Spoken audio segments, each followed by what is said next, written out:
Ladakh is a mountain desert across the Indian Himalayas.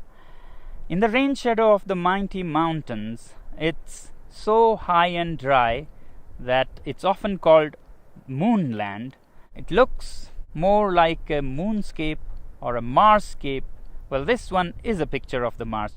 Often called Little Tibet, this region remains landlocked, cut off from the rest of the world for half the year. Temperatures range from -30 to +30. Hi, I'm Sonam Wangchuk, a simple indigenous tribal from this remote Ladakh. I was born in an even remoter tiny village of 5 households. But that was a long time ago. Today, my village has grown 100% to become a village of 10 households. Perhaps still a little bit smaller than your city. We had no schools in our village, so I learned from the farmers, from the rivers, trees, animals, and above all, from my mother. I picked up English and other languages from the radio and meeting people from different countries. Later went to some schools and finally finished mechanical engineering. We love our Ladakh so much that while my engineering schoolmates went to Bangalore, Mumbai and the Silicon Valley, I came back to Ladakh and started solving problems of the people. Children's problems in school education, people facing harsh cold winters, and farmers facing water shortage in the face of climate change. I've been doing these things for the last 30 years and the world has been very generous. They have not only acknowledged but admired my work with various awards in different parts of the world. But today I have come here not to talk more about these things, but to share with you a bigger challenge that Ladakh is facing and to seek your support in solving our problem. Yes, you can solve our problem, and not only that, you have the power to even avert a world war. Let me explain how. This is Ladakh. You see the famous Indus River flowing, and over there the dark mountains. Across that are the valleys of Nubra and Changtang, where we share our border with Tibet, which is now occupied by China. You may have heard that for the past few weeks, Chinese army has intruded deep inside Indian territory.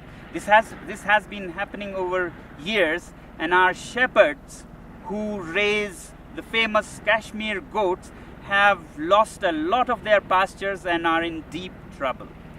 Now, the Indian army is there in large numbers across those mountains, matching China's soldier to soldier, bullet to bullet.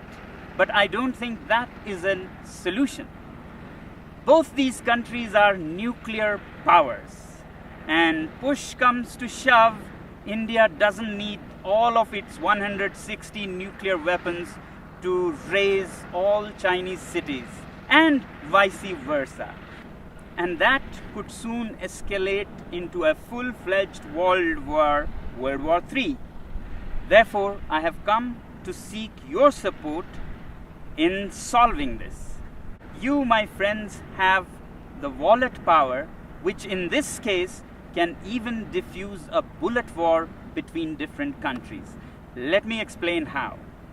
To understand your power, let's first understand what China is doing and why and when.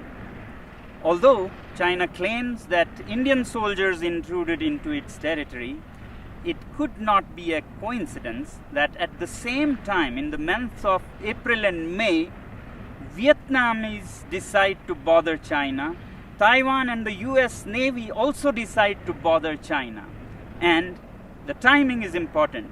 This is the time when the whole world is dealing with the pandemic. Who would even think of border disputes? But one country has serious reasons to do that, and that is China.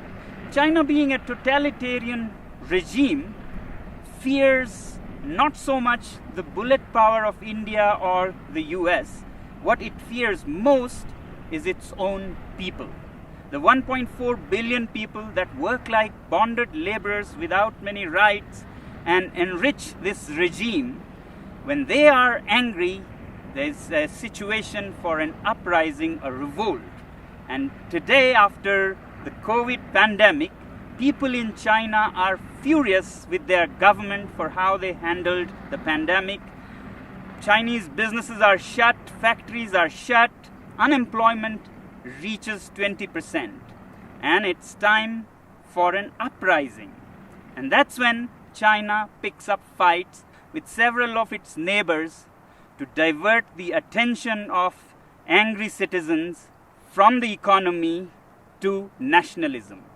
And this is not the first time China is doing this. From 1958 to 62, during the worst Great Chinese Famine, when people in China were very, very upset, Mao decided to invade India. And now Xi is doing the same thing again. Well, this is the simple analysis of my simple tribal mind.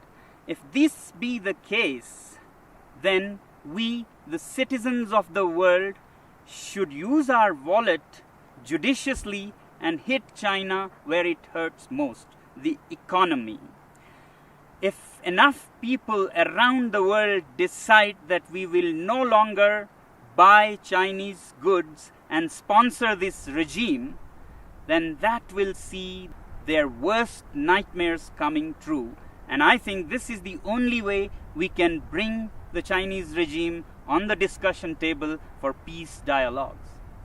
We must always clearly remember that when we say China, it's the regime and not the civilization, not the people. In fact, the Chinese people are themselves the greatest victim in this. And that's why, my friends, I've come to seek your support. We use so many Chinese products, software, hardware, from apps and software that sends millions and millions of dollars to China to products like clothing, phones, computers. If we boycott these goods, it'll send a clear message to China that the world is not happy with you. But is it right to boycott goods